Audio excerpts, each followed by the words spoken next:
Hi, and welcome back to another episode of the DD Geopolitics podcast. I am joined once again, finally, by Yara, who I haven't seen in so long, it feels like.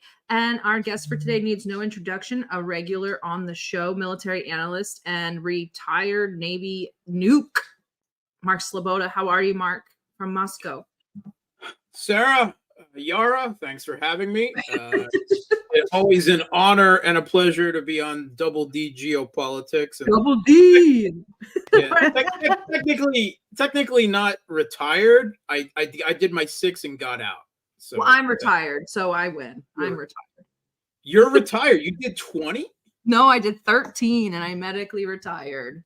Wow, sweet. So to get started, we're going to talk about Ukraine today. Everybody's been wanting to talk about Ukraine lately. We've kind of been focused on the Palestine-Israel issue, and Russia. That's that other conflict. Russia, yeah, that other one. That's yeah. You're two-timing our conflict. Yes, I have two-timed Russia. Russia has been making their advances. Russia has been making moves not only on the ground, but technologically, sociologically, militarily, and industrially. So we're going to take a trip down memory lane. So we're going to meet with Ursula for a second. Go ahead and cue up that video. Russian military is taking chips from dishwashers and refrigerators to fix their military hardware because there are no semiconductors anymore. Russia's industry is in tatters.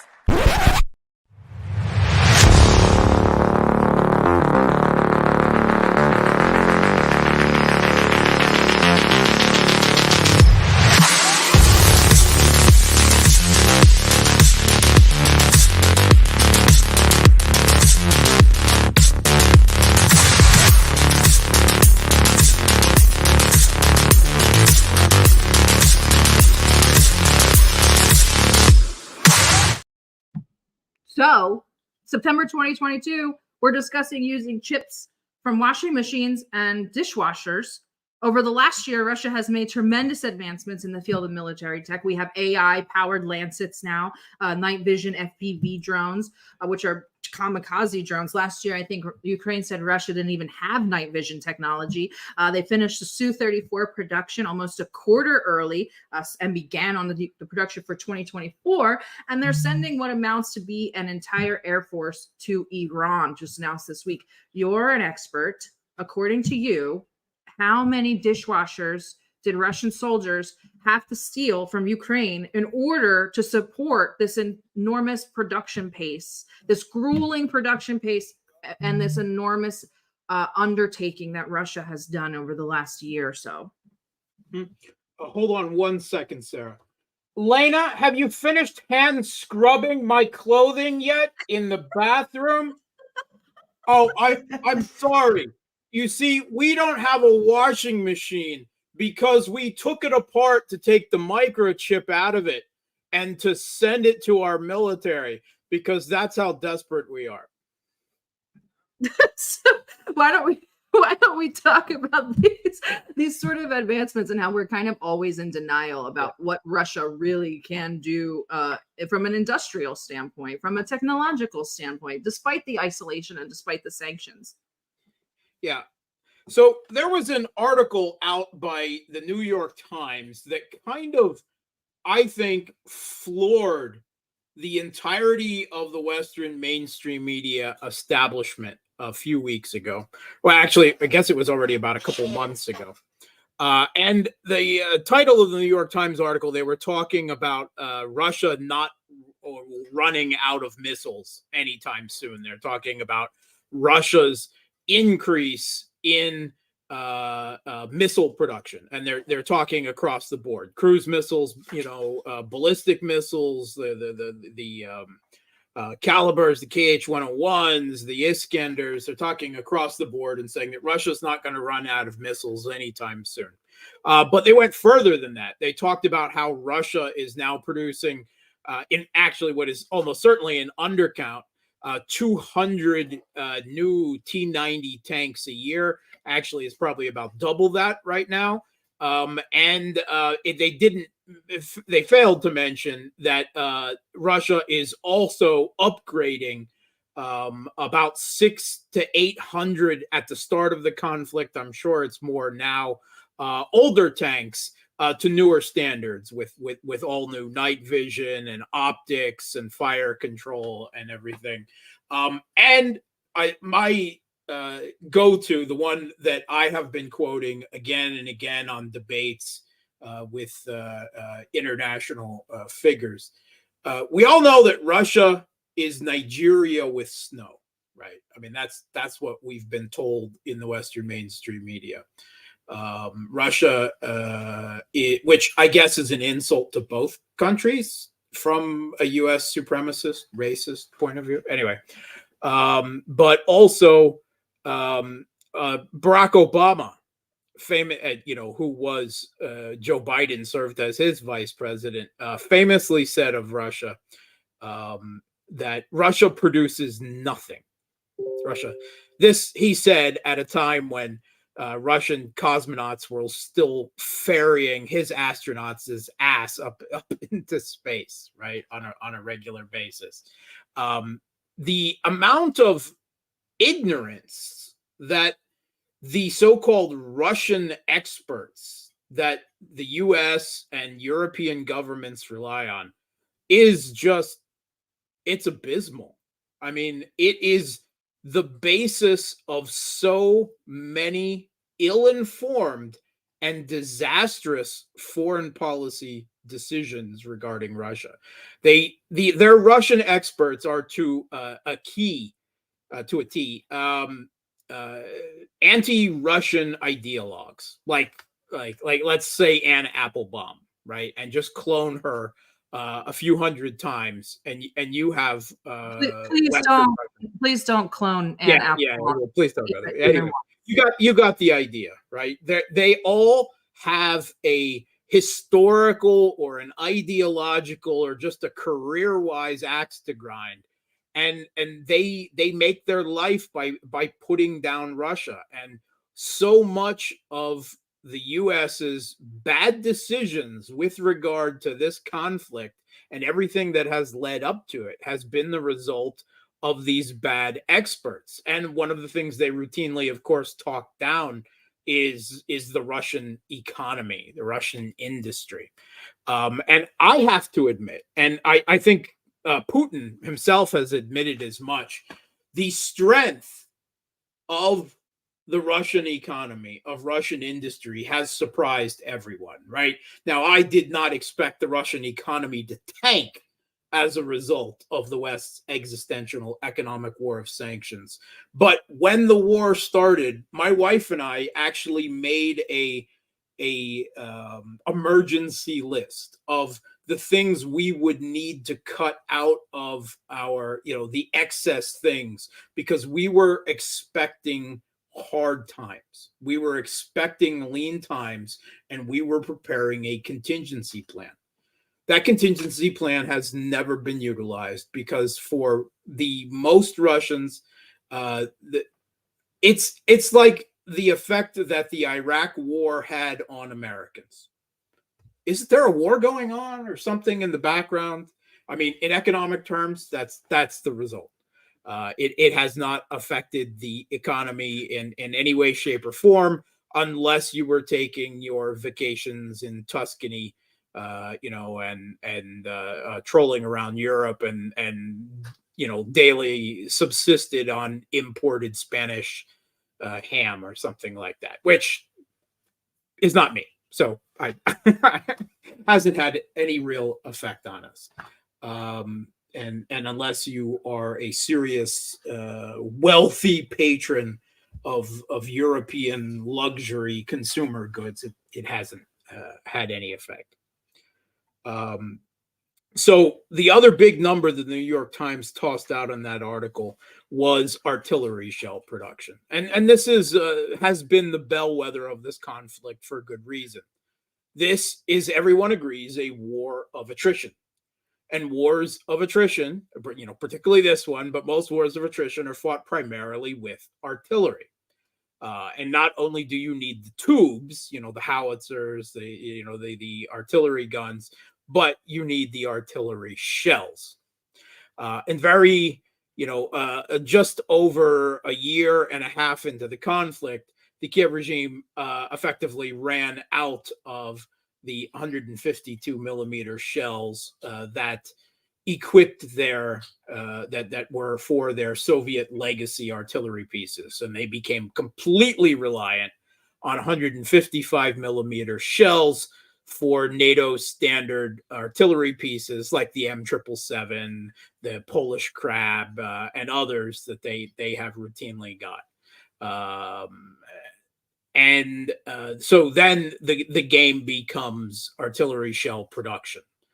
And the New York Times in that article finally admitted that not only is Russia outproducing the US in artillery shells, not only is Russia outproducing all of NATO together and non-NATO allies like South Korea and Japan who chimed in artillery shells.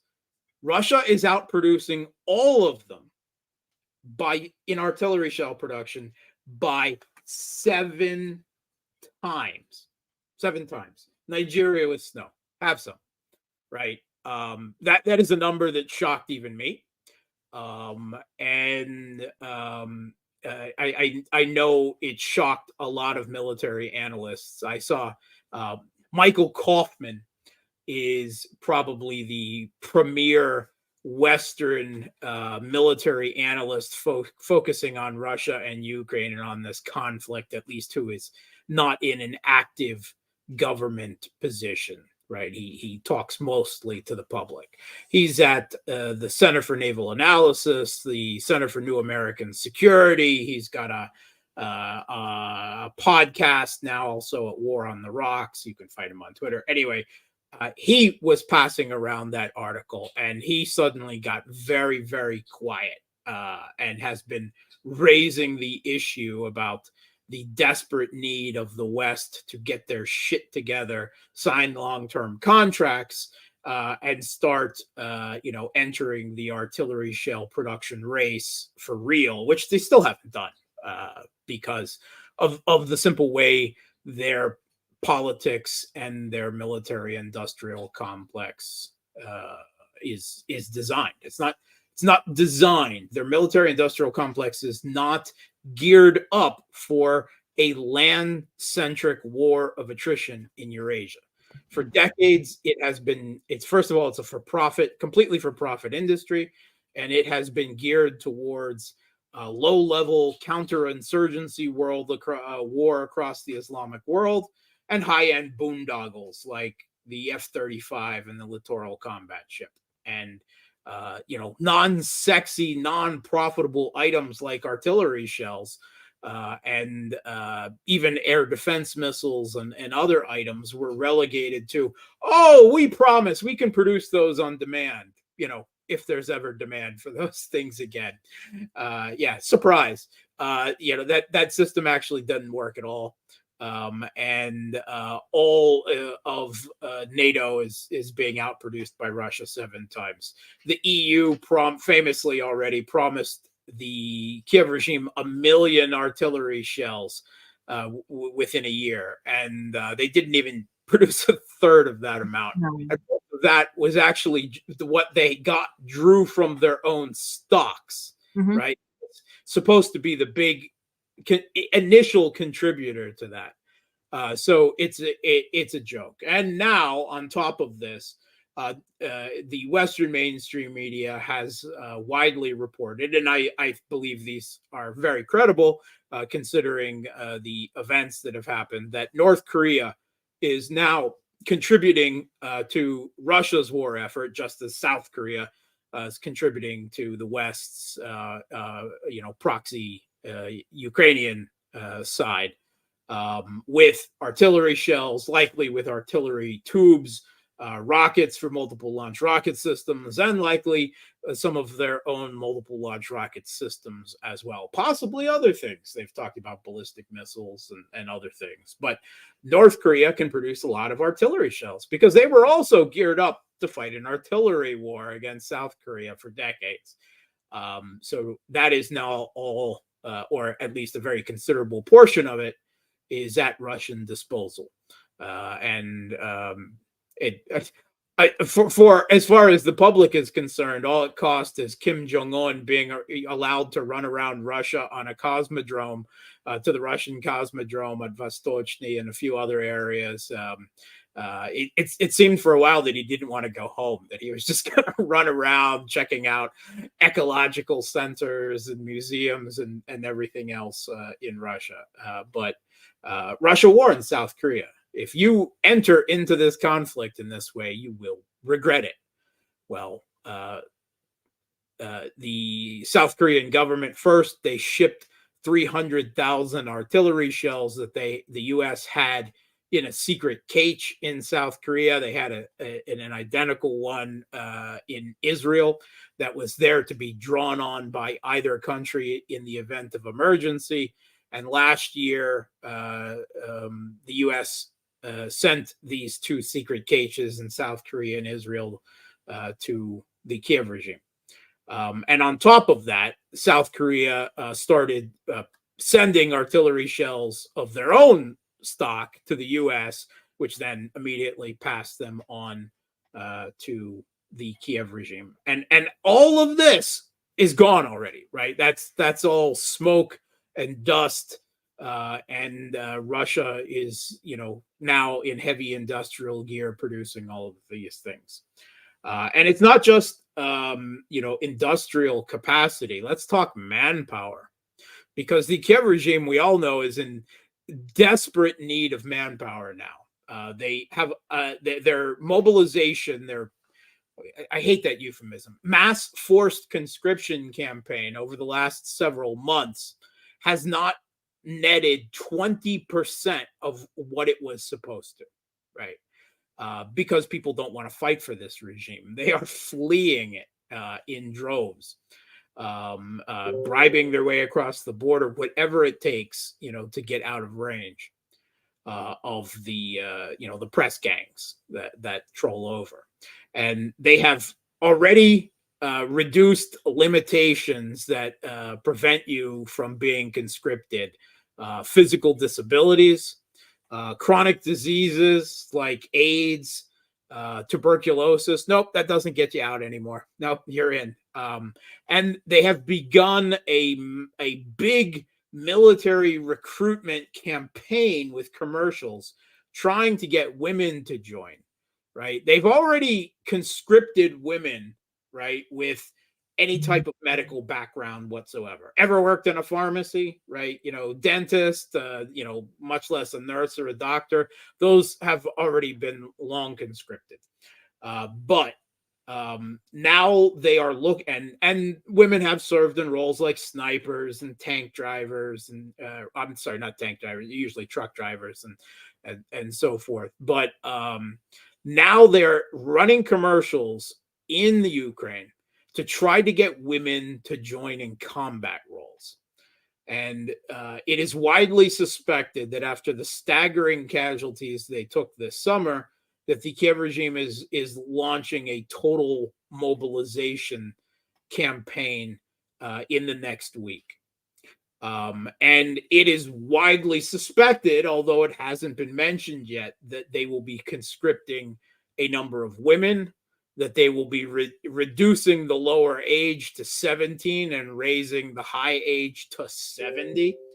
And that is speculation. But the one thing that I have heard for sure is they are going to be privatizing military recruitment.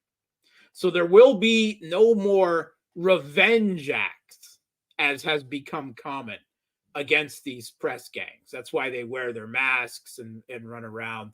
They will be given full powers, right? That, over everything, over police, over legality, everything. And essentially they're doing it so that Westerners can now, they're the ones who will be running these private military conscription companies. And it will be Westerners who are literally press ganging Ukrainians off the streets of Kiev, of Lvov, of Kharkov, of anywhere, and putting them into the meat grinder, forcing them into the trenches.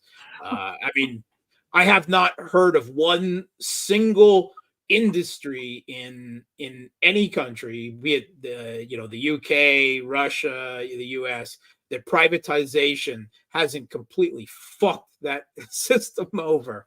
Exactly. We're not talking about any privatization. We're talking about Western privatization. So that's, I mean, now we're talking about like Iraq. Yeah. So, but it is generally assumed that the Kiev regime has about 300,000 troops in the field now. Now, large numbers of those are completely untrained conscripts, forced into combat. They actually announced this was actually reported in the Western media. I believe in the New York Times. It might have been the Washington Post about a month and a half ago, that the Ukrainian military has a new internship program. The newly mobilized people, rather than enduring weeks of unnecessary training, they're going to undergo an internship in a frontline unit. That's the way they termed it, an internship in a frontline unit, which is a way of saying we're tossing completely untrained people into the frontline trenches alongside those who have already been dying and suffering there for months. And the reporter who wrote that didn't even question the terminology, right? And what that actually meant.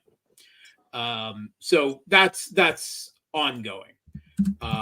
And they know desperately that they're going to need it. The Kiev regime, Zelensky, finally this week announced the construction of massive defensive lines and fortifications across the country. He basically announced that the offensive, right, counteroffensive, NATO proxy offensive, whatever, is over. Right? No talk about its results other than it was disappointing. Yeah, it was complete, embarrassing, tragic, catastrophic failure.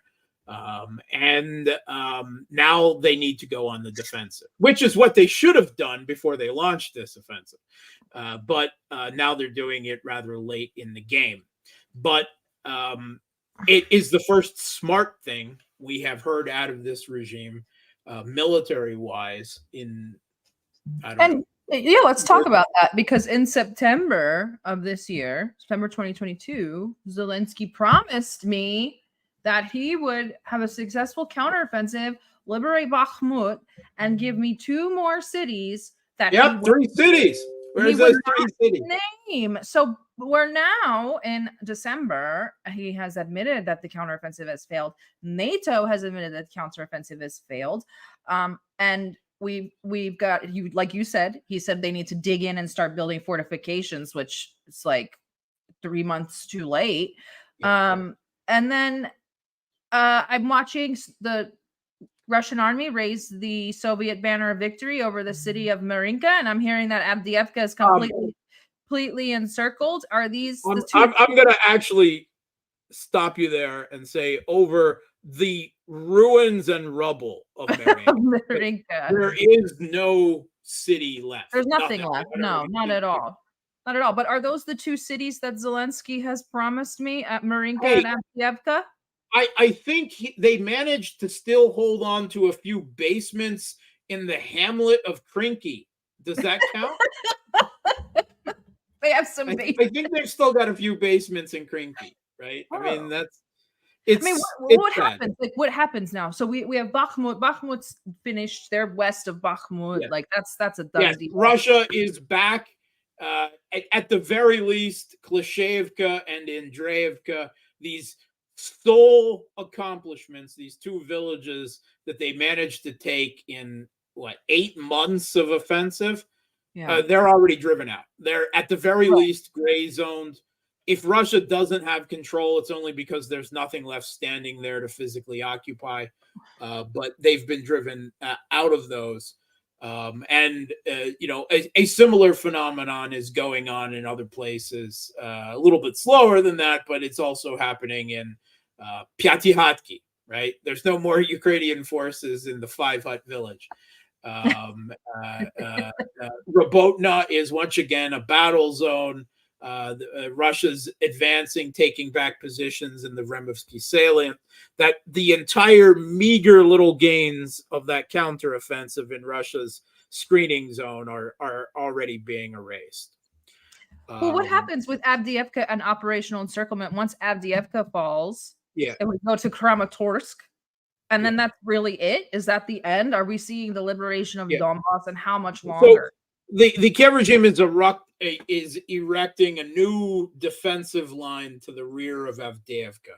And basically, they understand that they've lost Avdeevka, and I do believe that they're going to attempt to pull a few thousand troops out of there last minute, but they're attempting to hold on to give time to hastily construct another defensive line, which they should have done a long time ago, but they didn't believe in defense, right? They were going to sweep to victory. So they didn't, Zaluzhny, from what I understand, actually wanted to, but Zelensky ruling the military from his political fantasy land overrode him on it. And for us, thank God that he did. They're going to attempt to erect another defensive line between Avdeevka and Konstantinovka and Kramatorsk. I think that Russia will take Avdeevka, and they will sometime in the next 2 months or so, right? And more or less, right? Within 2 months, I think they will have it all but sewn up, if not completely. If there's anything left, it will just be outskirts. But I think then they're going to try to flatten their lines. It's very interesting. Shoigu gave a speech this week where he talked about the situation thus far, and he talked about the Kiev regime going on the defensive. And it's interesting, though.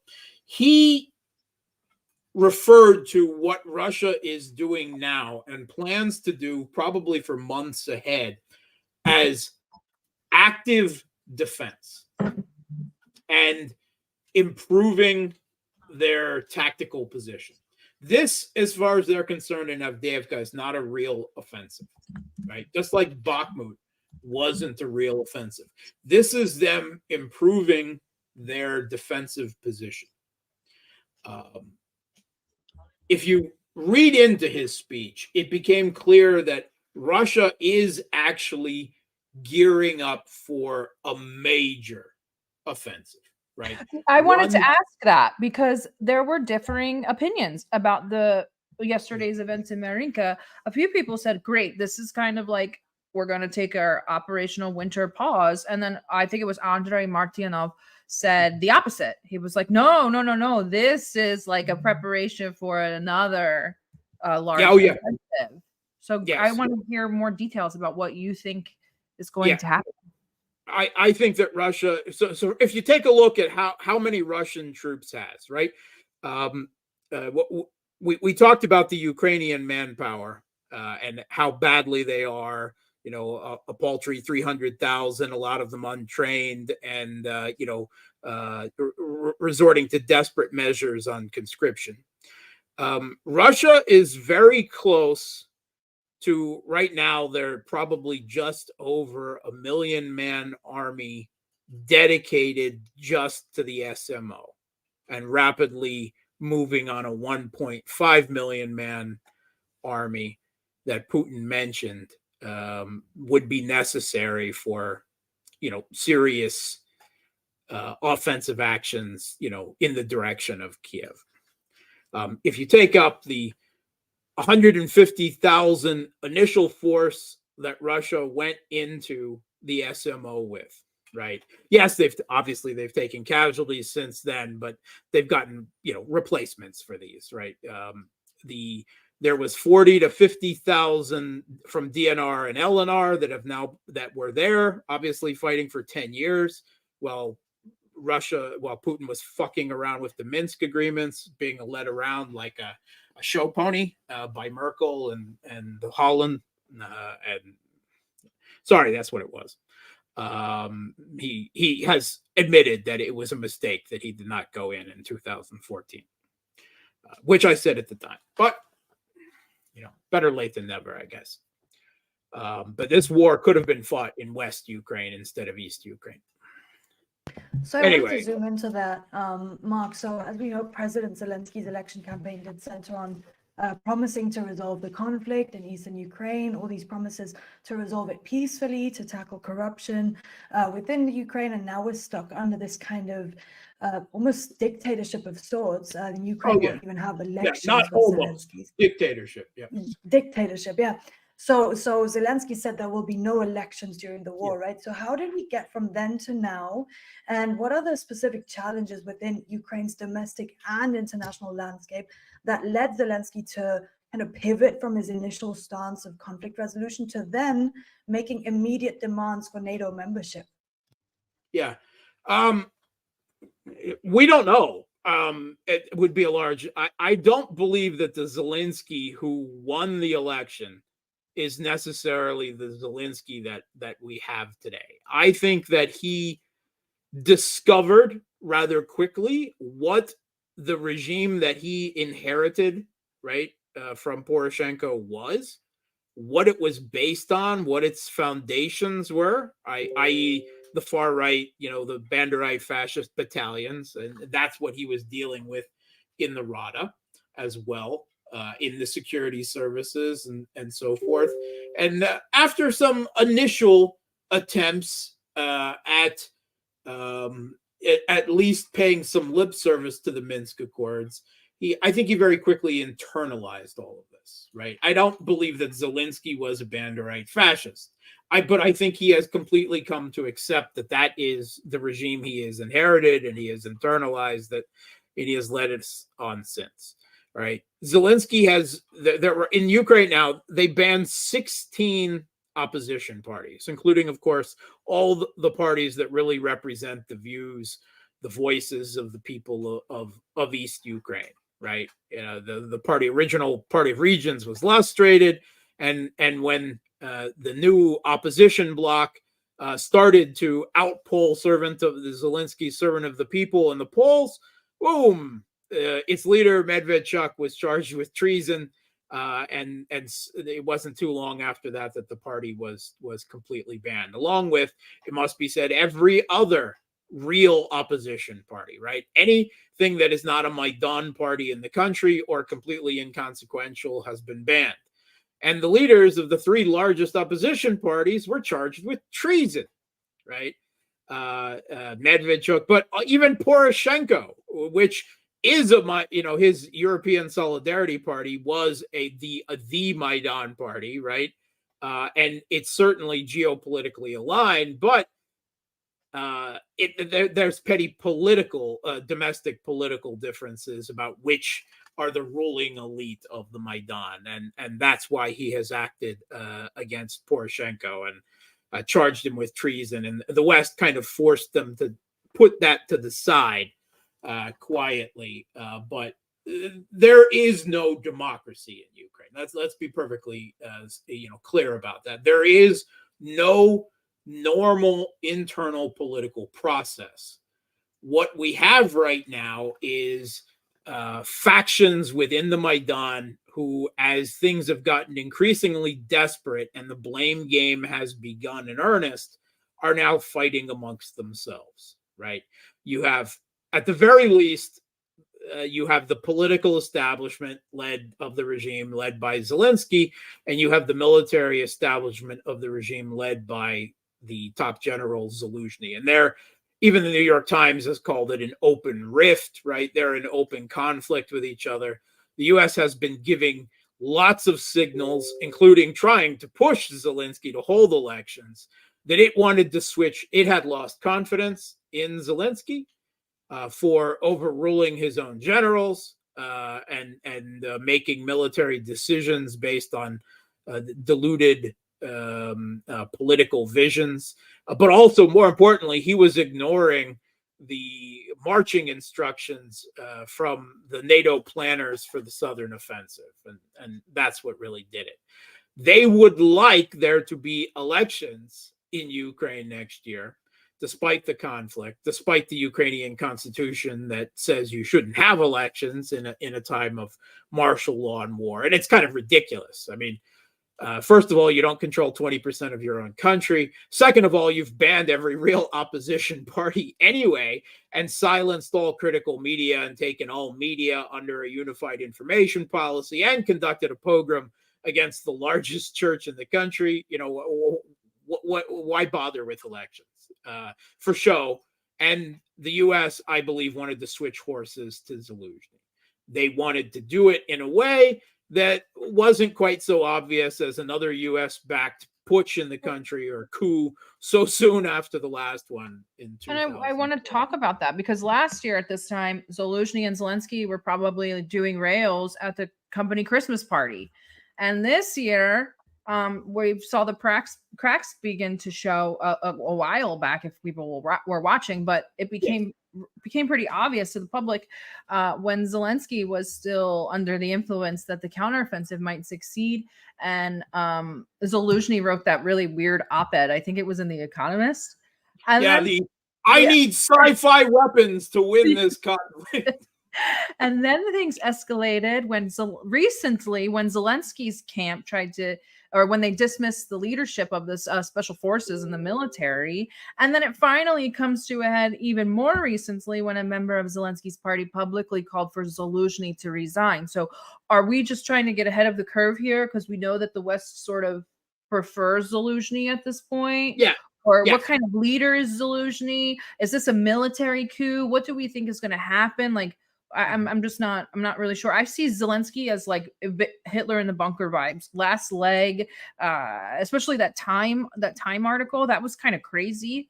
And I'm feeling like a hit. That was an amazing piece. I mean, they literally called him deluded. Yes. And this is supposedly that you can't tell him that they're losing. Yes. This was from a supposed member of his own administration. Right.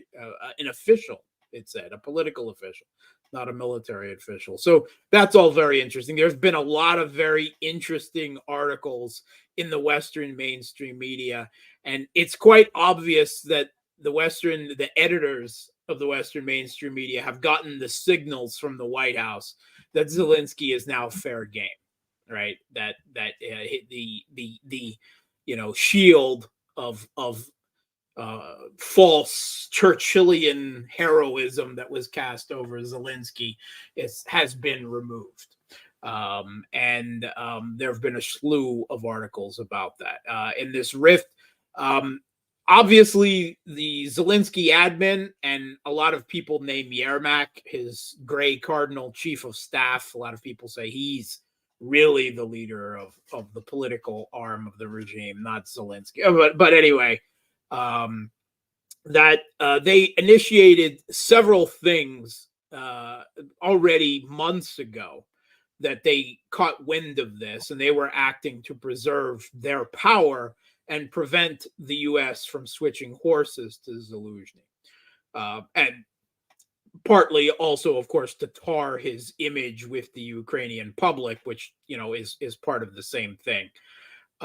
One, they initiated an investigation headed by the SBU, the Ukrainian intelligence, into what happened in the beginning of the conflict in the south, in Kherson and Zaporozhye, which basically just fell into Russia's lap. There was hardly any fighting. And honestly, a large numbers of security people were compromised by Russian intelligence, Russian loyalties, and just stood down, right, and had their people stand down. That was a big part of it. It was supposed to happen all over the country. It was probably supposed to happen in Kiev. That was probably the decapitation strike that was planned. It didn't work in Kiev, but it worked great in the south. Worked too well. Russia fell, into Kherson City and other territory that they didn't have enough troops to defend that much territory. They had too much territory in such a short time when it became clear that Kiev wasn't going to accept any type of, political end to the conflict, and it was going to become a real war, essentially, with all of NATO.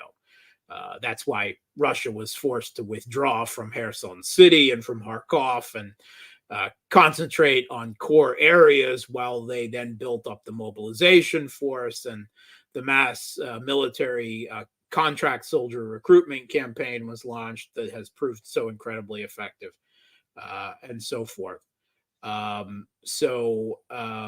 But they launched this investigation, and it seemed, they're basically accusing the military leadership of not preparing defenses, possibly even of being traitors.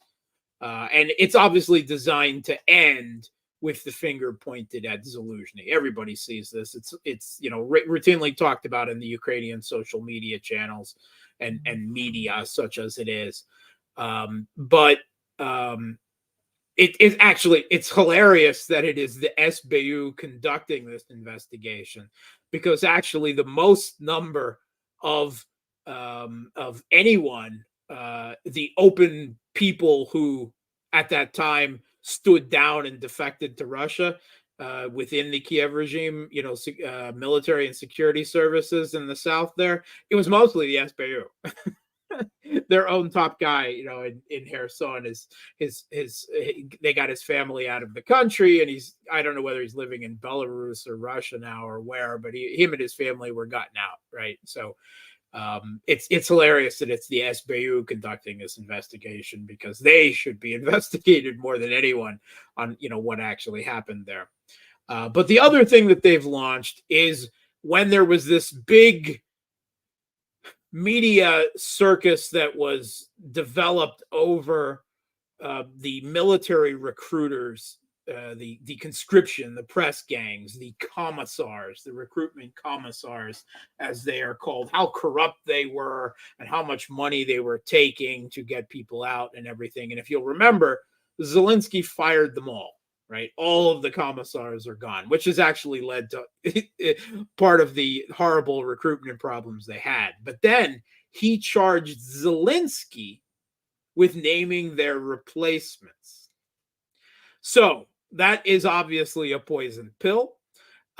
It was almost certain that the conscription, the mobilization campaign after that would be a failure, and almost certainly the same corruption would just rear its head again, because Ukraine, and then they would have that also to pin the blame on Zelensky or on Zaluzhny. And of course, the whole failed counteroffensive is going to be pinned on Zaluzhny as well. Although, if anyone should be blamed, it's actually NATO's military planners, because they planned and intelligenced and trained and armed. It was their baby, right? Zaluzhny was just the babysitter. But how does that work then? How do we position Zaluzhny into a leadership role if we have him to put the blame of the counteroffensive on? Oh, well, that's what the regime is going to do. But the West is not going to put the blame on Zaluzhny. The West is going to put the blame on Zelensky, because he diverted forces that should have been used in the southern offensive, counteroffensive, to his ill-fated attempts to hold on to and then retake Bakhmut, right? So it will be him, right, that he overrode his noble general and of course the NATO planners and so forth. That appears to be the West's game plan for that. They want Zelensky to be the fall guy, the scapegoat for this all, not Zaluzhny. Zelensky wants to make it Zaluzhny, and who knows what Kirill Budanov wants, because if anything, I would say he's a possible third vector of power in all of this. And as the long knives have come out, and we saw Zaluzhny's top aide, essentially his chief of staff, Chestyakov, die a few weeks ago in either a moronic accident with a grenade at his birthday party, if you want to go with that story, or a hit by the Zelensky admin, by Yermak, and a warning to Zaluzhny, which is certainly what the Ukrainian social media channels, Telegram and so forth, believe what really happened there. And now Budanov's wife. Yeah, his wife. Yeah, well, this is the story. It's not just his wife. It was a number of other GUR military intelligence personnel as well that were apparently poisoned. Evidently their food was poisoned by some type of heavy metal, something, I don't know, mercury, arsenic, something more exotic. They haven't given any details, but evidently and this has been reported in the media before. He's admitted this. His wife, a young haughty trophy wife with artificially inflated lips, if that's your thing, she was living with him in his office, i.e. read his secret underground James Bond villain bunker, wherever it is. And she's been living there since the start of the conflict because, well, with as many people as he has assassinated in Ukraine and in Russia included, there's so many people that probably want him dead that he has good reason to fear. So this was obviously a poisoning that happened in the Kiev regime's military intelligence wing, and she simply ate the food that was there and was poisoned with everyone else who was eating that food. I don't think it was deliberately targeting her. But certainly somebody wanted him dead. Could it have been the Russians? Sure, it could have been, right? I don't think that's really their style, but of course that's what they believe in the Western media. But I mean, he's assassinated so many Eastern European officials, that went over to Russia and have been serving in, the Russian-led governments there. The leaders, of course, of the initial uprising against the Kiev regime, from Zakharchenko to Givy, everyone on down, all of those hundreds and hundreds of people they killed. He's been behind a lot of it. So Russia could have done it, but I think it seems far more likely that this is part of this long knives that's going on within the regime right now, right? I think it's far more likely someone internal wanted him dead. And I don't know what his game is. I don't know who he owes loyalty to, whether Zelensky or Zaluzhny or someone else or just himself, but he's obviously a powerful player in this political game, because there's very few other people that have had as much face time with the Western media, allowed to speak their mind. The other one who has, of course, is Arestovich, the previous presidential advisor, that has since opened his mouth a bit too far and ended up in self-exile. And now he has declared his own essential presidential bid for the elections that Zelensky now says won't happen. And he's been actually preaching that Ukraine needs peace, that they need to give up. And he's been saying things that would get anyone who is still in Ukraine killed, like admitting to 300,000 dead in the Kiev regime military, admitting that, even within the units of the Ukrainian military, that some 40 to 70% don't want to fight at all. He's been admitting all sorts of things. And his story is now, we told you all a lie in order to save Ukraine, right? And I was one of the principal people involved in constructing that lie.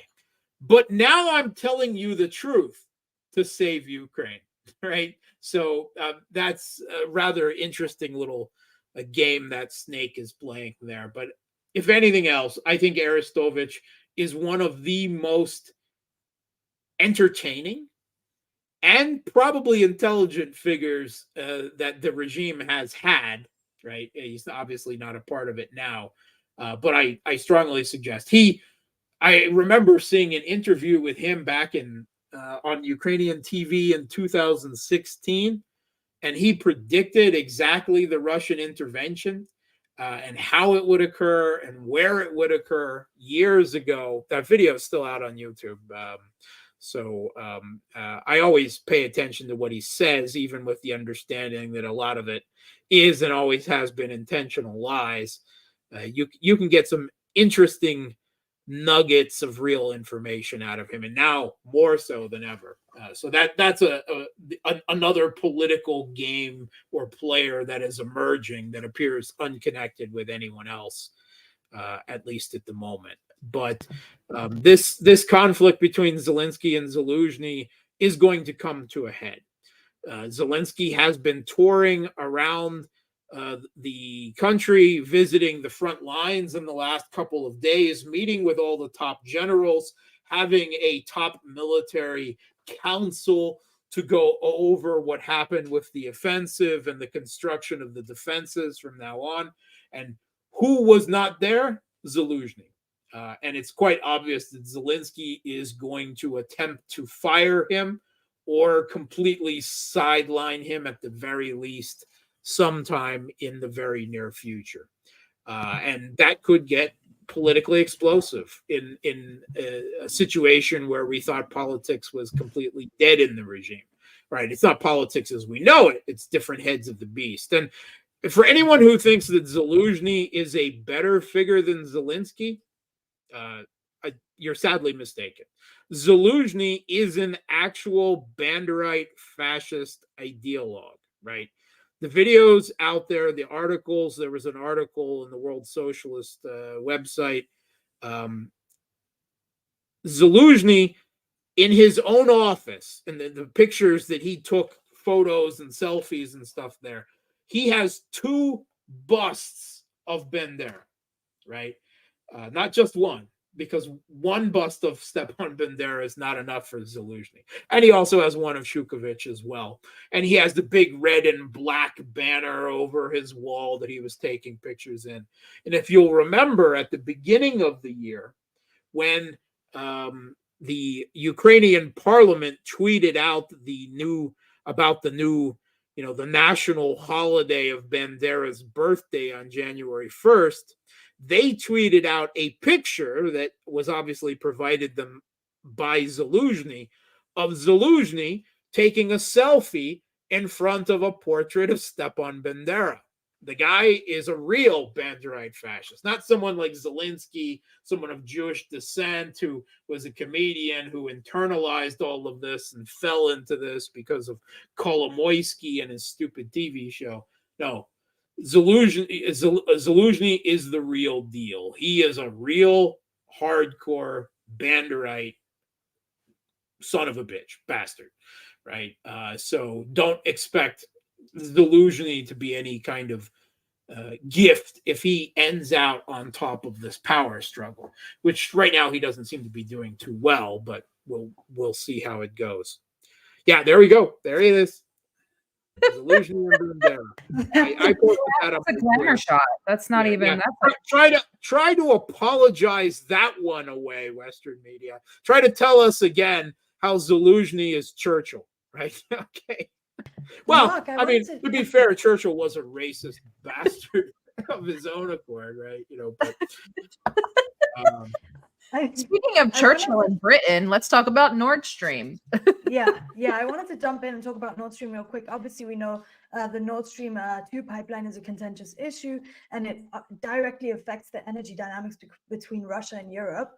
So for listeners, the gas pipeline project is designed to transport natural gas from Russia to Germany through the Baltic Sea. Yeah. So we now past tense. Yes. So we now know that the Nord Stream pipeline that was blown up last year caused this energy crisis, and with the current fuel restrictions, how does Europe and how does the West support these 2 wars and their societies with the crisis? And why does the West keep self-sabotaging? Okay, so this pipeline was constructed by a German government and business political establishment that no longer has power in the country, right? Understand that first of all. Merkel maybe wasn't crazy about Nord Stream, but she had a coalition government and the Social Democrats at the time were in favor of it, and certainly German business was. And we've had numerous top German economists come out and fully admit that, the German economy is not going to work. It is not going to be competitive and profitable in the slightest, for heavy export-orientated, industry without cheap, reliable Russian gas. It's simply not. So their story then is that then we need regime change in Russia, because then we can turn the gas on again. That was what one of Germany's top economists tweeted out a few weeks ago. And I'm like, yeah, good luck with that. Okay. Best get used to all your businesses like Michelin, and then all your everyone that is high energy intensive industry moving to the US where gas prices are comparatively cheaper. The German economic miracle is over. And the new German leadership that is in power, right? Olaf Scholz is a feckless, worm, as far as I'm concerned. The one wearing the real breeches in this weak coalition government is obviously Annalena Baerbock. And she is a pro-US hegemony, anti-Russia, anti-Chinese ideologue. And she never wanted this pipeline constructed to begin with. This is a woman who, along with Joseph Borrell and a few other top EU officials, they regularly quote by name Robert Kagan, right? The ultimate US neocon, and the husband of Victoria Nuland, by the way. All of Borrell's Jungle and Garden, that's like Kagan 101. That's like the title of his books, right? Look over his bibliography and you'll quite easily see that. They never wanted this pipeline constructed. So when the US, which promised that they would destroy this pipeline if Russia intervened in the Ukrainian civil conflict, they did. Biden famously, said, "We will end it. Trust me, we can do it." Right, and they did it. And the German government, that was in power now at the time, Baerbock and Scholz, they went along with it because they didn't want it to exist. Why? Because they fully believe in US-led Western global hegemony. They believe they're parts in the cog. They believe in Atlanticism, if you want to put it in geopolitical terms. They're anti-Russian. They didn't want a Europe that it was in any way connected to or dependent on Russia. And, that is inevitable. Pipelines, right, that provide energy are really the closest thing we have to geopolitical connections in physical form, right? They link countries together as consumer and producer of energy, which is the most essential of all the material building blocks of civilization, and of course particularly industrial economic civilization. So the US wanted this pipeline removed. They never wanted it built in the first place. Blinken, actually, there's a book on Amazon. I can't remember the name of the top of it off my head. Something Friends, Foes, by Anthony J. Blinken in 1982. This was, I guess, his probably his university thesis. He wrote about how then the Soviet-built pipelines, the ones running across Ukraine and Poland, were a threat to the U.S. Because they tied Europe and Russia together. And those pipelines should have never been built, and explaining the problems that the U.S. has with them. Then he became Secretary of State. And there we go. Ally versus ally. America, Europe, and the Siberian pipeline crisis. This is the guy now who is the U.S. Secretary of State. He was against the Soviet pipelines linking the Soviet Union in Europe, much less the Nord Stream pipelines. And he became probably one of the drivers, at least according to Seymour Hersh, and it seems likely, of the Biden administration effort to blow up the Nord Stream pipelines, because they were even worse, of course. They went under the Baltic Sea and didn't even have any transit countries involved. So they didn't want any future German government of being able to back away and return to Russia as a supplier of energy. It's a win-win for the US, right? Europe becomes more dependent on them, and they get to sell their LNG to a captive audience in Europe, even though it costs, somewhere between 2 and 4 times as much as the natural gas that Europe was getting for Russia. So the US loses an economic competitor in Germany and the rest of Europe. Europe becomes more dependent on the United States. And, of course, the hope was not that Russia will turn to China and India and become a solid part of an Eastern Bloc. The hope was the Russian economy would collapse. Well, that didn't happen. In large part due to countries like India and China and Turkey and even Saudi Arabia buying enormous amounts of Russian energy and then reselling it, in a lot of cases back to the Europeans for a markup because, they didn't believe in how the US was weaponizing its control of the global financial and economic architecture that they built against Russia, because everyone realized that what could be done to Russia could be done to them. And that was, a very sincere lesson that a lot of people realized, and they realized that they needed Russia to balance the US in world order to prevent themselves from all being abject subjects of the hegemon. So, they all participated in giving, U.S.-led Western sanctions, the big finger from the rest of the world outside the West. And that's why, despite the fate of Nord Stream, Russia is doing quite fine on energy exports. And as far as I'm concerned, it's the best thing that could have happened.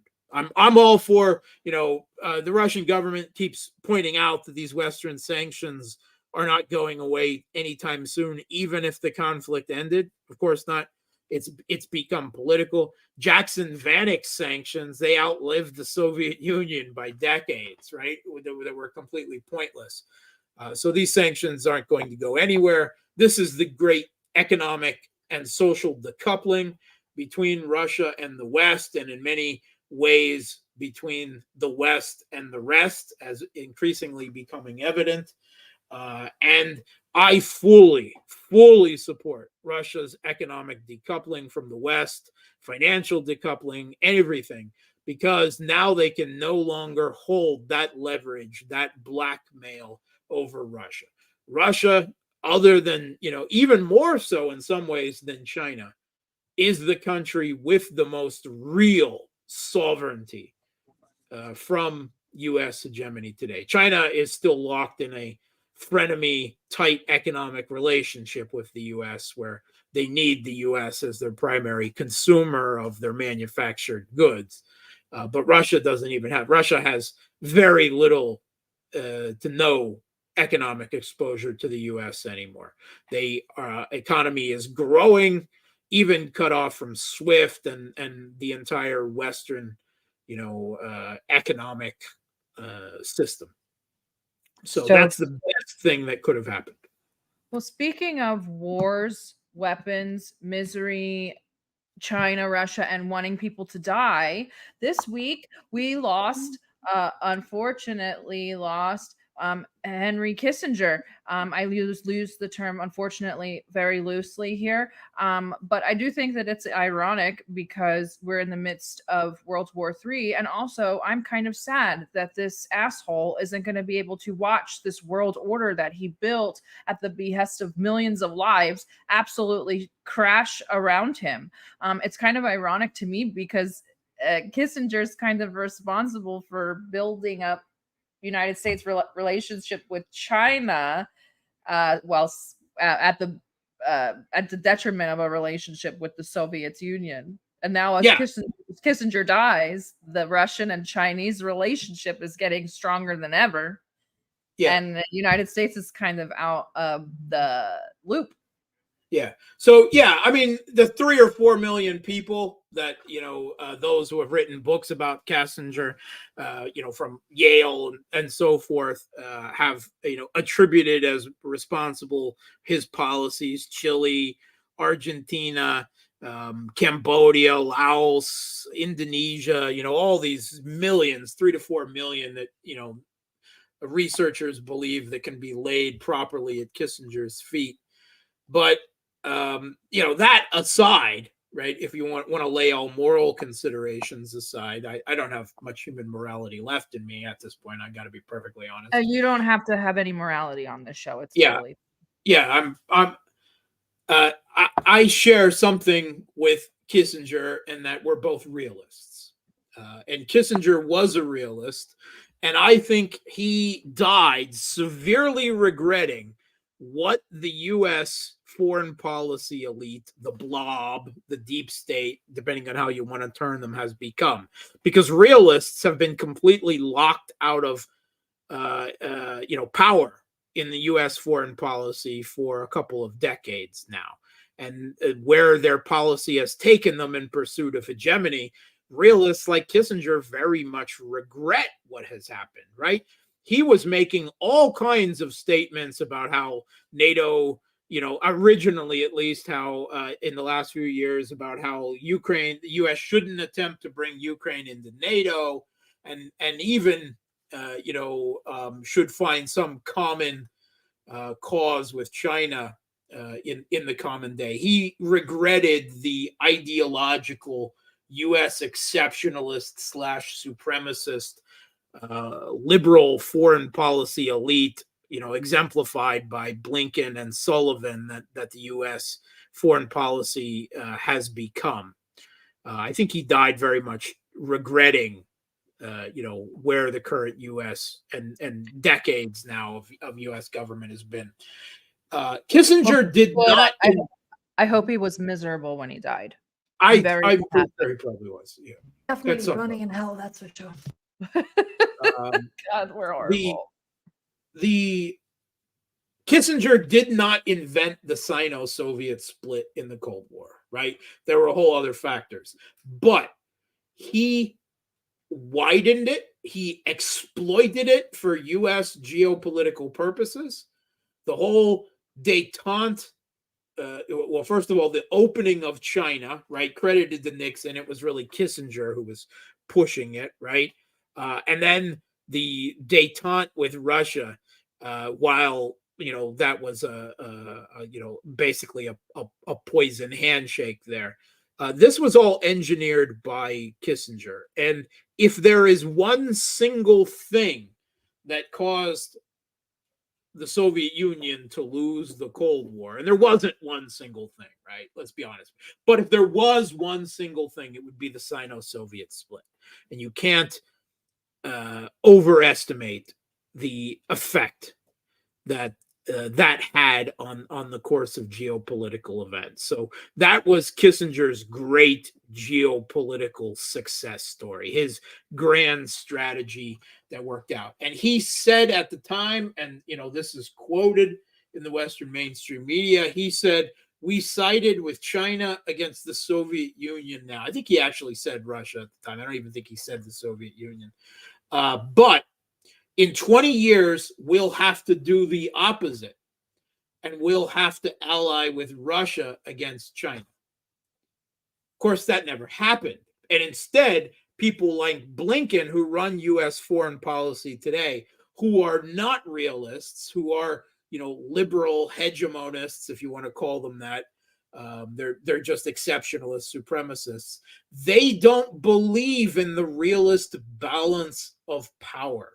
They don't believe in pragmatism. They don't believe in caution in foreign policy. All these things that Kissinger understood as a realist, right? And, not just Kissinger, right? Because the most prominent IR scholar today in the world, right? Probably the top IR scholar of all time, John Mearsheimer, the American, he he could easily appear on the DD Geopolitics, because Wait, do you know Professor Mearsheimer? Because no, I do not.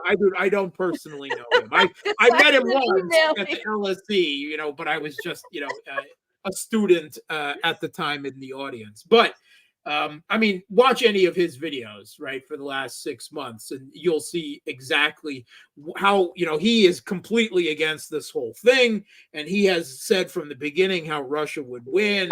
Well, maybe an ugly victory, but, that this was a tragedy for the U.S. They never should have done any of this. Also, another top U.S. realist, also, like all realists, locked out of U.S.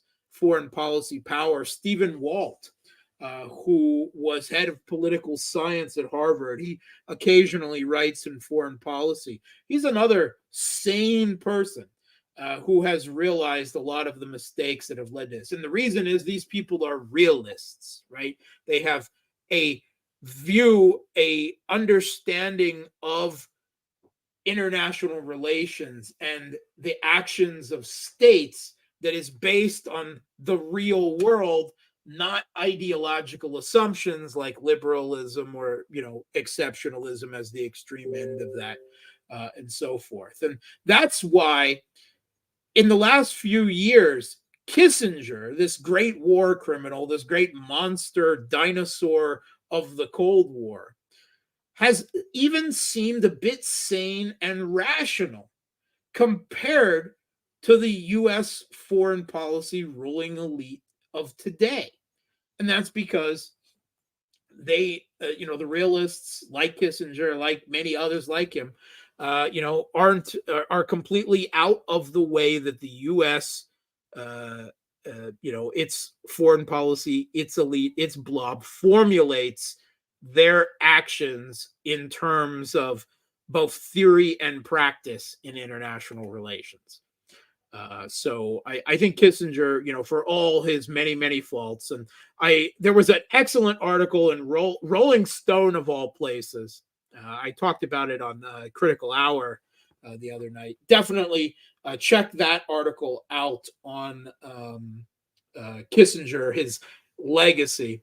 But there's a great quote there. It says that the Cubans say that no evil lasts 100 years. Well, Kissinger proved them wrong. He lasted exactly 100 years.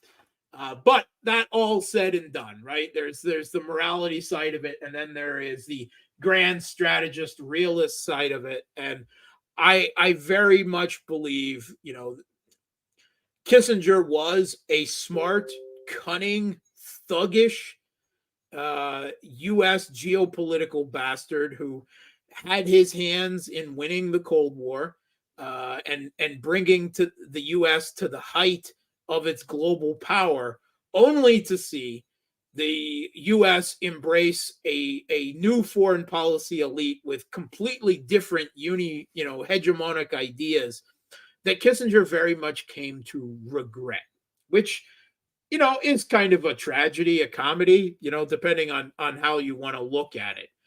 But certainly the man died conflicted, and, here's to that. I think that absolutely shows, and evidence of that is that he made it a point to travel to China at 100 years Yes. old to try to rectify. China, Putin had nothing but nice, respectful things to say about the man. Right. Recognizing that at least he was one of the few sane figures left in the U.S. Even if he's an evil bastard, as far as Russia's concerned, he was an evil bastard worthy of respect at the very least. That's the way I believe that Putin, because Putin is a realist to the core. Oh, 100%. 100% cold-blooded realist to the core. So they understood that. Before we disappear, we were talking about an impending Russian offensive. So by my calculations, the Russian Putin just announced this week, well, Shoigu did, but coming from Putin, that the size of the Russian total military is now being raised to 2.2 million people, right? Of those that are combat, right? That are actual serving military is just over 1.3 million, which is an increase now of just another 170,000. If you take a look at the forces that Russia has dedicated to the SMO, which are kind of not directly in line with that, it's getting very close to 1.5 million, right? Well, over 1 million, getting close to 1.5 million, right? That is the original 150,000 force, the 50,000 LNR, DNR, the 300,000 plus reservists that were called up, right? And all of those are under stop loss now, so they don't get out until it's over. Then there is, of course, whatever the Wagner and the other PMCs that were consolidated together now, take that another 50 or so thousand, and the 450,000 now that in the last year have signed contracts, right? Have joined the Russian military as professional contract soldiers, in part because they believe in what Russia is doing in Ukraine, like most Russians do, because there's 5 million Ukrainians who live in Russia, by the way. That's how we know that. But on top of, that plus the refugees. And the other part of that is the great pay. It's really good pay on Russian terms, really, really good pay and benefits. So that's why Russia has been able to recruit now close to 450,000 contract soldiers. And according to the Ministry of Defense, at least the last time they talked about it a couple of months ago, there's basically another 1,000 signing up every day. Right. Contract sold, professional, not conscripts, not women and children and old people and the disabled. These are young men and a few women in some roles, but not combat, trench combat ones that are signing up to serve. And that's bringing us very close to, I believe, over 1 million man army now and increasing further. Russia right now and for the next few months is going to, take Avdeevka, a few more local cities, and they're going to flatten their lines and improve their tactical position. Russia is going to launch a major offensive, a real offensive, right? A big arrow offensive, but they're not going to do it prematurely, right? They're going to do everything they can, they have to not rush this, to make it a proper offensive to end the war, right? That will, or at least begin the end of the war. But do not expect it probably at the very earliest until summer of 2024. At the earliest. It could be longer than that. They are not fucking around with this, right? If you do the math, you'll see that all of these forces that Russia has, only about 300,000 of them are actually deployed on the front lines, on the contact line in Ukraine now. So where are the rest of them? They are being prepared for the real offensive that is yet to come. And, we occasionally get hints of that. The governor of the new Kherson region of Russia, Vladimir Saldo.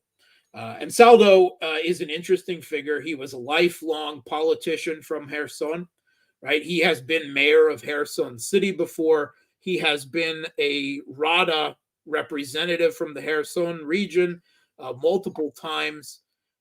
He briefly launched his own political party, the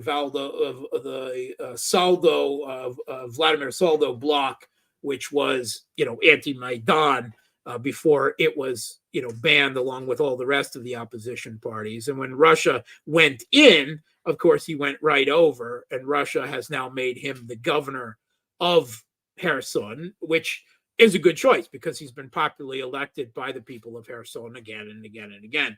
But anyway, he had a meeting with Putin this last week, and he came out of it and he, outright said he talked and he spoke on social media, and he said, Vladimir Putin, Vladimir Vladimirovich, he not only promised me that Russia would retake Kherson City, right, but that they would take Nikolaev, Odessa, and Izmail as well, right? Entire southern, southeast, southwest, sweep, right? The entire coastline of Ukraine. And that's just part of it, because I'm sure they have similar plans for Kharkov, and the entirety of East Ukraine at the very least as well, if not Kiev. So those are big aims, right? And that being said out in public, like we've heard this before, Putin has begun talking about Odessa and Kharkov a lot lately, and about how they are Russian cities in various formats and meetings he goes to, to the public across the country. And right now, Putin is the baseball player. He is the Babe Ruth, if you will, or the Tom Berenger in Major League. He is coming up the bat, and he is pointing at the sky in the distance. And this is going to be a long-term thing. This isn't something, I don't believe in collapse theories. Russia is winning. Russia has numerous advantages: industrial capacity, right?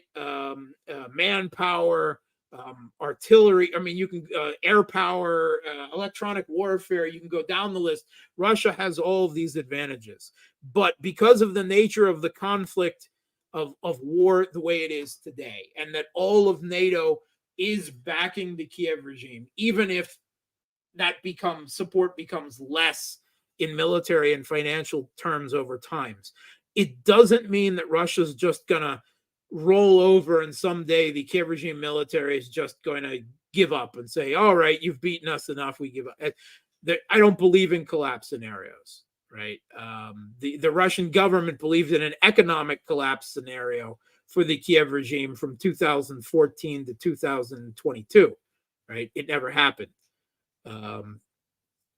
I sincerely hope I'm wrong on that. I would be the happiest day probably of my life if overnight it just falls. But, military planners, serious, they can't plan on miraculous collapses. This fight proves that offense is hard.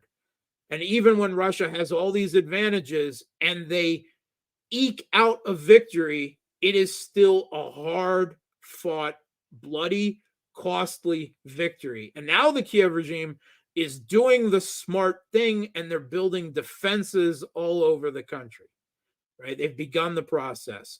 If you noticed in the last week, where Russia has taken Marinka and Chromova and a few other places, they've made significant gains. They all happened because the Kiev regime forces withdrew. They didn't fight to the last man and all die or be captured like has been done previously. They started getting smart, and they'll fight maybe to an unwise level, of time at the end, but now they are withdrawing. They are recognizing that they don't have infinite, conscription manpower. So they're starting for the first time to do things smart in military terms, which is not actually a good sign for the future. It is a sign Russia has big aims, big goals. It is not going to settle for any less in Ukraine. I do not believe, all this talk about secret negotiations and nonsense. I think that's all disinformation. Russia has no intentions. There's no one in Kiev, in Brussels, in DC, in London, in Berlin that Russia can sign anything with that Putin would waste his time wiping his ass with, right? The Minsk agreements, February 21st agreements, ABM treaties. You can't trust these people with anything. You can only dictate terms from an overwhelming position of strength and results on the battlefield. And Russia has proven that the Kiev regime is not winning this conflict. But now they have to prove that they can win it. And that's going to be a long, hard, costly fight. The Russian government knows it. They're increasing the size of their military budget to 30% of GDP. They're pulling up more than 1 million-man army. They are signing long-term military industry, artillery shell, and other military procurement deals with North Korea. They are preparing for serious military operations in Ukraine in the coming years, like we have not seen thus far. Big stuff that will inevitably win, but will be costly in doing so. And if I could just finish up briefly talking about how this conflict has changed over time. And one of the things that has changed, the tactics have changed, but a lot of that is also due to the technological changes that we have seen going into this war, and even more so during the course of it. The extremely rapid technological and tactical evolution that is occurring every couple of months at the slowest on this battlefield today.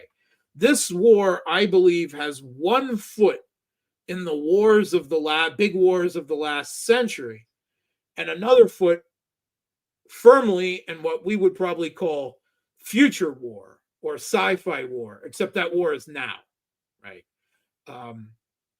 Drones is, of course, a big part of that. And in response to drones, electronic warfare, by the way, one of Russia's asymmetric specialties designed to counter NATO's advantages, and which The Economist and Forbes and others, I've done big video pieces on Russia's electronic warfare on Twitter before. You can find those if you search for them. And the West is starting to admit what a huge advantage Russian electronic warfare has, not just over the Kiev regime, but over all of NATO. And electronic warfare is, of course, the big counter to both drones and precision GPS-guided long-range strikes. But take a look at how the Lancet has evolved from the beginning of this conflict. How the Lancet is now being guided and does targeting with AI. Right? It has longer range. It has bigger warheads. It is the true big lethal killer of Western artillery pieces and depots and numerous other things on the battlefield. And Western media has written about it in a way they haven't in the last month. The Guran, now called the Black Guran, started out as the cheap Shahed 136 from Iran. The new Black Guran that has been unveiled in the past couple of weeks to open the big winter campaign, it is it's longer range, it's a better networked, but it's also composed of black carbon fiber material that is making it harder visually to spot by air defense, and it is radio absorbing, so it's harder to detect with radar. Take a look at Russia using robotic systems on the battlefield, like the Terminator tank killer, the UR-6 heavy robot demining vehicle. All of these increasingly robotic systems.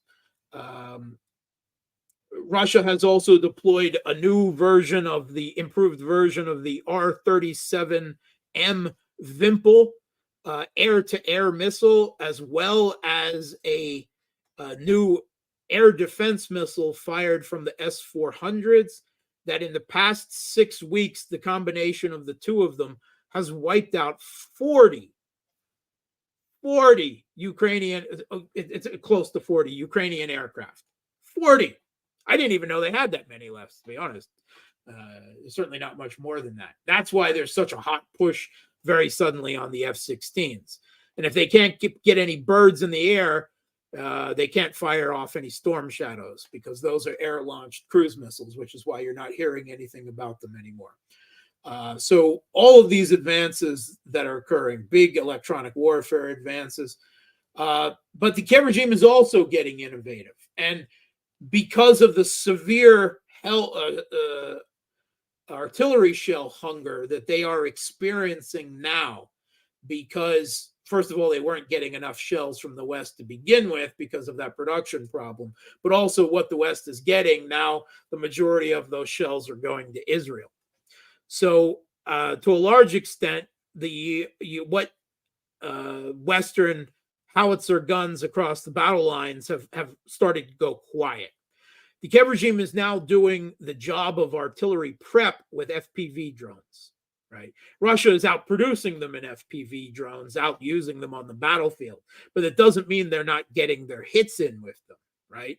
And there have been reports out in New Scientist in the past month or so, and a few other places. Both Russia and Ukraine are now experimenting with AI targeting of drones, which is to say Terminator shit, like real Terminator shit.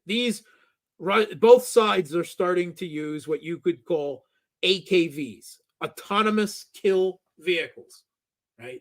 This is AI doing the targeting, the launching, the guidance, and the targeting, right? The new Lancets are using it in part, and the Kiev regime also is starting to play with it as well. The Kiev regime played a new game with the Baba Yaga in the past week or so. The Baba Yaga is their own supposedly domestically designed long-range strike drone, right? Kind of the equivalent of a Bayraktar. They used it in a new role in the past week. They used it as a drone aircraft carrier. It carried FPV drones on its wings and then flew and then launched them, giving the FPV drones, of course, a much longer range than they were using before. Not a game changer on the battlefield. You know, it's a trick, but see the evolution in thought and what is being done on the battlefield with all of these new systems. Robotics, AI, electronic warfare, long-range precision strike. This is the war of the future. And if you don't believe that US and Chinese planners aren't paying a lot of attention to what is happening in this conflict, particularly in the Black Sea, where arguably the Kiev regime has turned the Black Sea into a gray zone, and Russia has pulled a considerable portion of the Black Sea fleet out of Crimea, certainly out of Sevastopol, and taken part of it back to Novorossiysk, just because it wasn't playing a very big part in this conflict, and it was just presenting a target to what is essentially Western, NATO maritime drones and cruise missiles, trying to, pick apart the Black Sea fleet. And it's very, quiet now, where the Russian media is not talking about it, but the Kiev regime has removed grain trade, has restarted grain trade in the Black Sea because of this, because it is now a gray zone.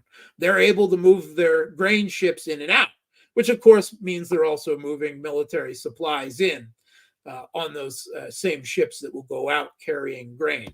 And they're going through the Dardanelles Straits, and they're hugging the coasts of Budapest and of Bulgaria and Romania, and then sliding into the Danube for Izmail, or one of the other ports there that the Kiev regime has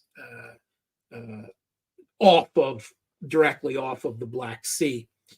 But China and the US are paying very close attention to what's going on there. The NATO/Ukraine doesn't have a navy anymore, right? 75% of it defected to Russia back in 2014 along both personnel and ships, as was admitted at one time by Radio Free Europe, Radio Liberty. But they're proving that with just maritime drones, aerial drones, and missiles, that they can present a serious threat to the Black Sea Fleet, a threat that is simply not worth Russia sacrificing the Black Sea Fleet for, which is why they've simply decided to allow the grain trade to occur quietly, at least at a low level, and have backed the Black Sea Fleet off out of range to not present a target. Why? Because it's not essential to the conflict that's occurring right now. And, you know, they're not going to sacrifice any more ships to $20,000 drones. That's absurd. But it is the future of naval warfare, of aerial warfare, even of land warfare. Drones, electronic warfare, robotic systems, AI is all in an increasing part of this conflict, and it will be the next major conflict. Well, I think that's a really great place to wrap. We've come a long way from washing machine chips in the beginning of the episode to now FPV drones and a Su-57 that's going to shoot drones out of it. And who the hell knows? To show you how much importance Putin places on AI, he went to an AI conference in Russia a week ago, right? Where he talked about it is the next step of human society, right? It is the next step of human civilization. And he's spoken many times about the dangers of it. He's very cognizant of that. But he also realizes that anyone that doesn't play the game in that race is very rapidly going to be left behind. So he's really pushing Russian industry, Russian intellectuals big on adoption of AI. He is very able to see the future in strategic terms in a very clear way. Maybe the Chinese are planning 10 years ahead and the Americans are still planning for the last war. But Putin's at least planning for the war 5 years ahead. Tsar Putin is omnipotent and omnipresent. So he's everywhere, nowhere, knows everything, and sees all. Bullshit. I'm sorry. He's a good leader, but he's not perfect. It's close to it. He's the best we got. Thank you, Mark, and thank you, Yara. It has been another amazing episode. Mark, why don't you let them know what you're up to and where they can find you again? Right now, I'm up to a snifter of honey whiskey. But if you're looking for me on social media, the Real Politic with Mark Sleboda. First on Telegram, first of all, right? Also on Substack. My Substack is free, will always be free, right? There's no charges. Follow me on there. I put a lot of my radio interviews, which I do several daily on Sputnik. I put at least one of those on there a day. I'm also active on Twitter. And I have a YouTube channel, The Real Politic with Mark Sleboda. I don't get to update it as much because of the amount of radio work I'm doing and because YouTube is terribly censored, but we'll see about that going forward. Technically I have a Facebook page if anyone's grandfather is out there watching this. It's left behind on Facebook. Well, us too. You can find us everywhere. Don't forget, Yara and I are poor, so we make our income from your likes, shares, and subscriptions. Please like, share, and subscribe to our YouTube. And our Substack is back up and running, also free. Please go there. There's an option to support us monthly, $5 subscription minimum. It would be we would love you for it. Seriously, we are in our building phase with a new editor and new writers. Again, like, share, and subscribe to the stream. I have no idea what we're going to do next. Hopefully an episode on Kissinger. I think that's all I got. Yara, take us home. She's muted, so I'll do it. Thank you again. Thank you again for another wonderful episode. Have a good weekend. Yara, have fun today. Be careful.